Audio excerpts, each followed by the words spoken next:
I'm Shekinah. I'm Ulrich. I'm Eva. I'm Gordon. I'm Zaki. I'm Leon. Hello, welcome to the Tales from the WAWA. Hello, welcome to Tales of the WAWA. Hello, welcome to Tale from WAWA. Hello. Welcome to Tales of WAWA. Tales to the WAWA. This is the Tales from the WAWA. It takes us back from the far, back to the date 1878, when the building was erected. Now it's protected.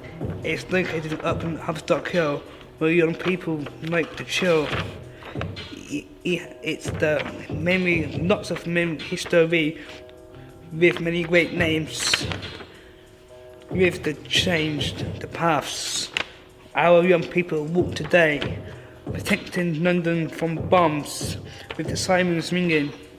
We've held people of today in the building to keep people singing. That's it.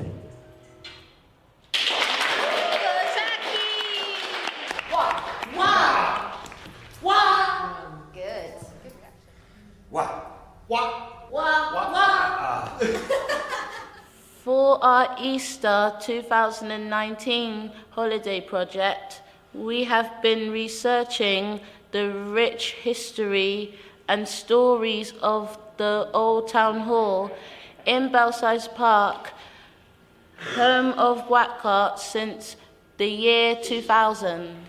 The Town Hall was built in 1877 and opened in 1878. Before our building was erected, Belsize Park was a large green space, and Tavistock Hill was the main passage into London from the north.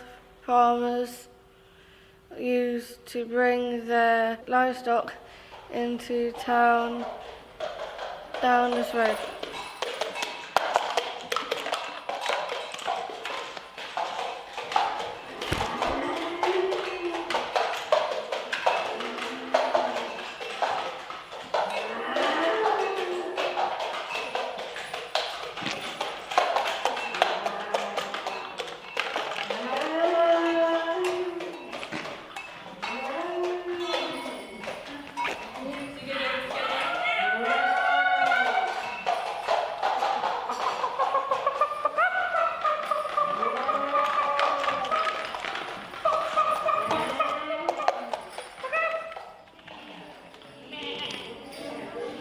T.S. Eliot is one of the most famous poets of the 20th century.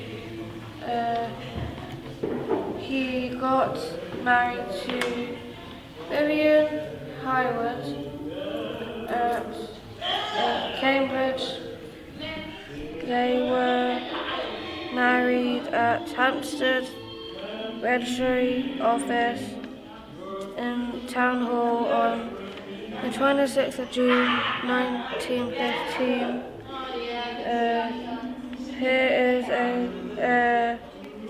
Here's a sung poem from one of his poems.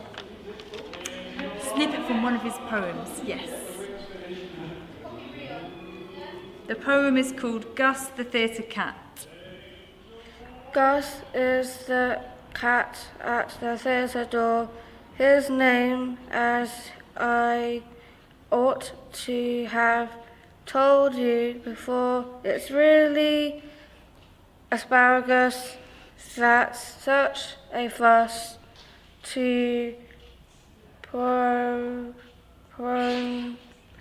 pronounce that we usually call him Gus. His coat's very shabby. He's thin as a rag, and he suffers from palsy that makes his pal shake. Yet he was in this worth youth quite the smartest cats of, but no longer a terror to mice and to rats. But what about that basement? Is it the basement where they hide in hiding in the World War? Off we go, Zaki. Wow. There's stuff down there. Be careful, Zaki. So please hold on to the rail.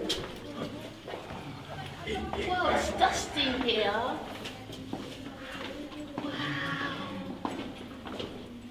That's where they used to hide.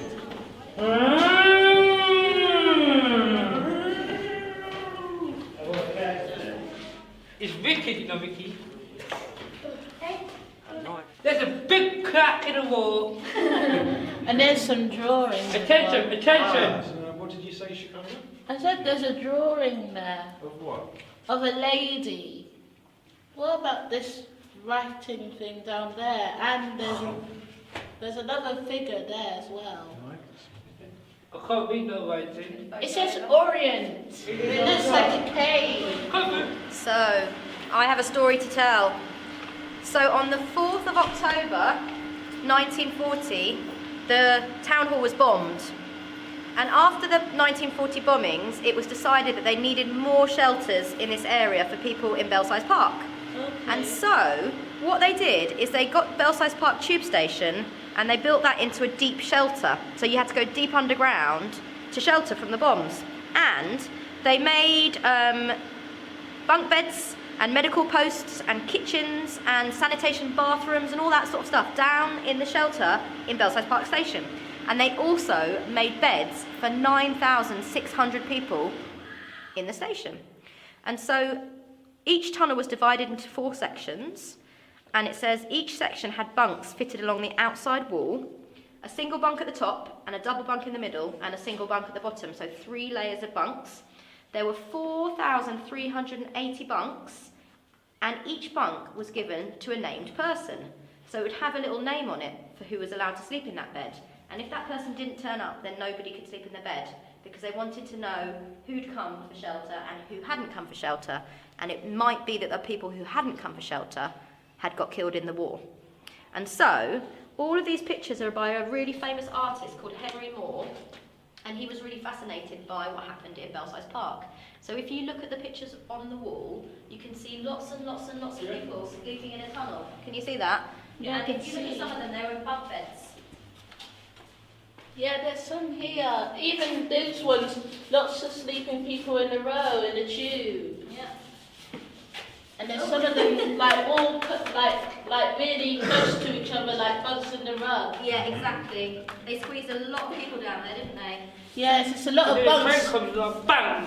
Yeah, and there's coats and bunk beds under and top and all over around.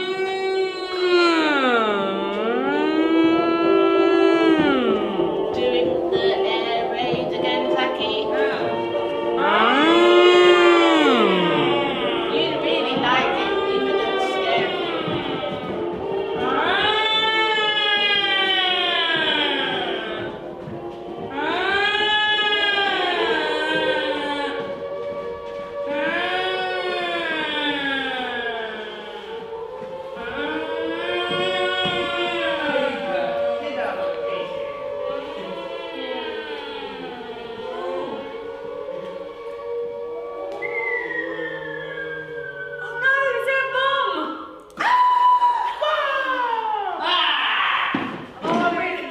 I'm really scared. I'm really scared. I think that could be a real bomb. I think it might be. Come with me. Let's go over here. It's okay. Don't worry. Just sit down. Let's huddle together. Under the knee. Protect ourselves. Oh, don't worry. It's okay. Don't worry. I'm scared. It's gonna be all right. It's gonna be okay. I'm really scared.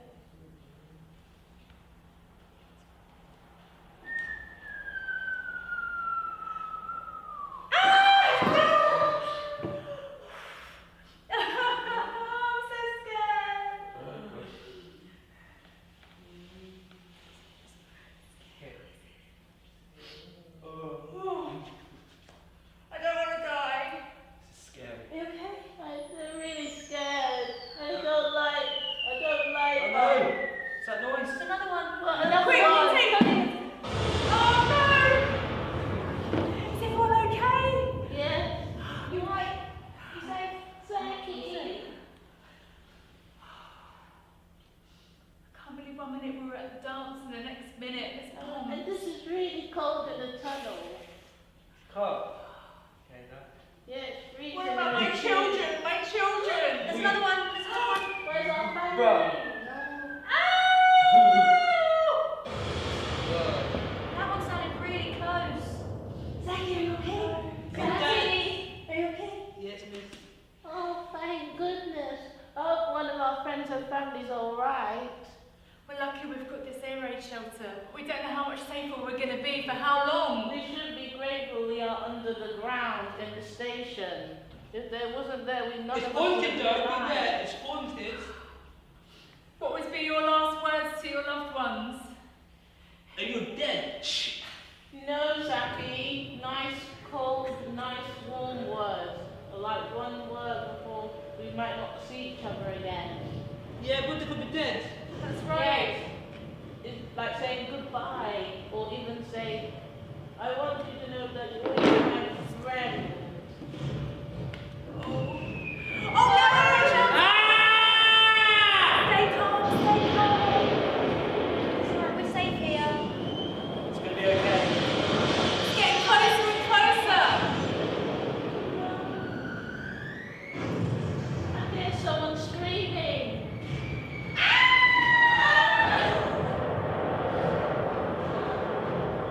I hate the war. I hate the world. It's terrible and cold.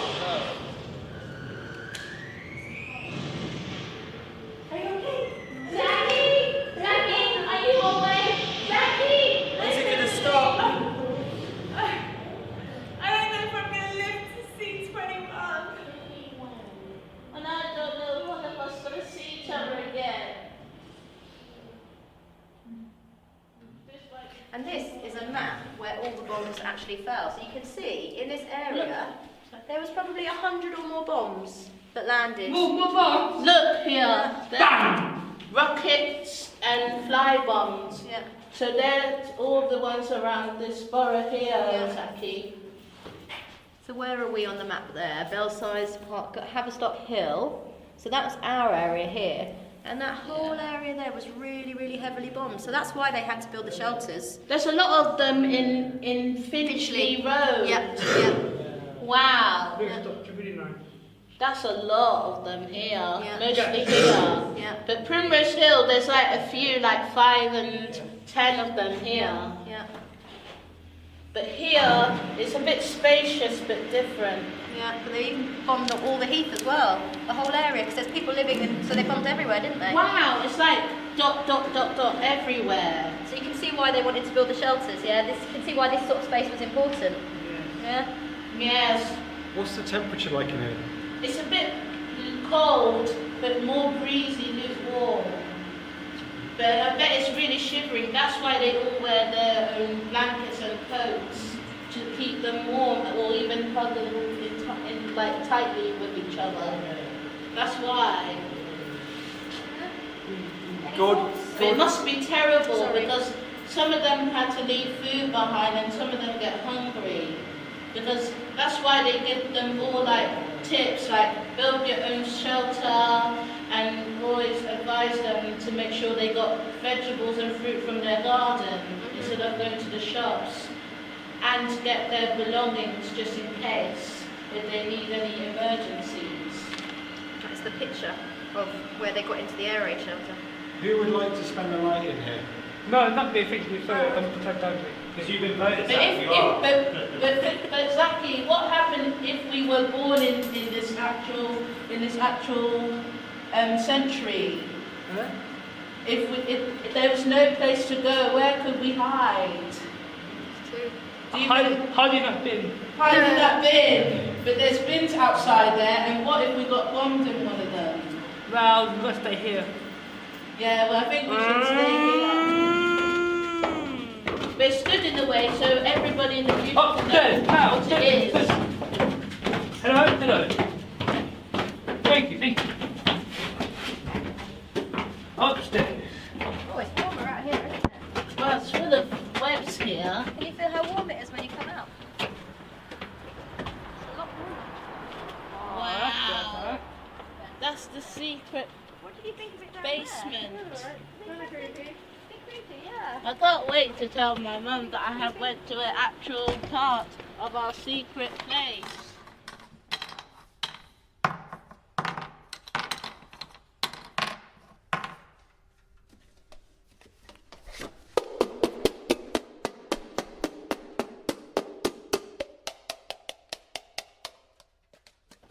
Well, what me and Alicia were researching is about Una Marson, who's the first Jamaican black woman who is an actual writer and a feminist who's fighting for women and men and for rights for work as well. And she worked really hard in Jamaica, but she didn't go to college. And she was born in 1905, the 6th of February, and she was working in school, and she was the youngest in her family, which is out of 6 siblings, and she absolutely had been very intelligent when she was 10 years old. And when she didn't go to college, she decided to work as a volunteer and a social worker in Jamaica, in Kingston, when she moved there. And then in 1932, Or 1932, yeah. yes, she moved to London, in Peckham, in southeast London. And she was working typing stuff for the BBC. And but back in Jamaica, she got in one of her CV stuff. She was the first Jamaican person who is a female, had actually got the League of. What was the League thing? I don't know, she's the first female editor and publisher of her own magazine. Yeah, as Alicia was saying, that was said in her CV part of her jobs. How old was she, do you remember? 21. Yeah. And when she was in London, she worked really, really extra hard to fight for people's voices, and she actually did a actual video type of channel in CBBC for Caribbean Voices. Wow! For people's opinions and share their stories. What year was it? It was in 1941. Yeah, 1941 when she first started it. She used to call it something different. Yeah, she called it the Calling of the West Indies. Yeah, Calling Out the West Indies, and then which is the Caribbean. She changed it to Caribbean Voice. Yeah, and then she called it to Caribbean Voices, just to share people's interests. Do you want to share one of her poems? But she's written so many poems. It's a short little poem. But some of them she written in patois as well. Oh, yeah. Where is it? There it is. Zaki. There's a poem called The Nightfall. Yeah. How tender the heart grows at the twilight hour, more sweet seems the perfume of the sunless flower. Come quickly, wings of night, the twilight hurts too deep.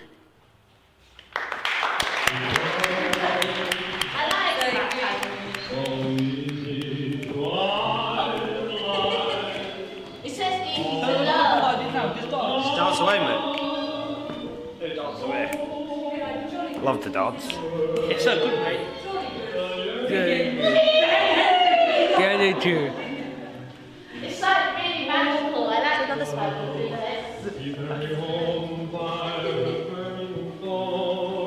Saki. Are you having a good time? Yes, I am. Thank you. Is this the best party of the season? Sure it is, sir. Yeah, totally. Hello, What's your name? Don't want to dance. This is my friend Eva. We've come to the party together. Are you having a nice time, Eva? Oh yeah. Jolly good. And are you looking to are you looking to dance the night away tonight? Good. Very good. What are you looking to do? Oh, I very much enjoy a social dance with friends and meeting new acquaintances. Wonderful. Hello, young man. What's your name? Gordon? Are you having a lovely time at the party? Yeah. Good. Would you like to dance? No. Are you watching people dance? I'm watching people dance. Okay, that's fine. The dancing separately.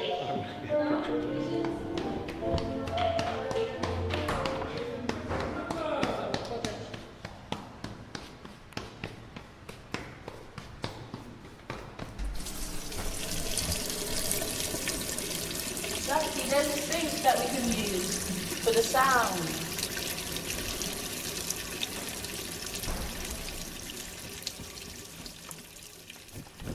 We hope you enjoyed Tales from the WAWA. Thank you for listening. Please visit Wac Arts Ignite for more information and follow us on social media.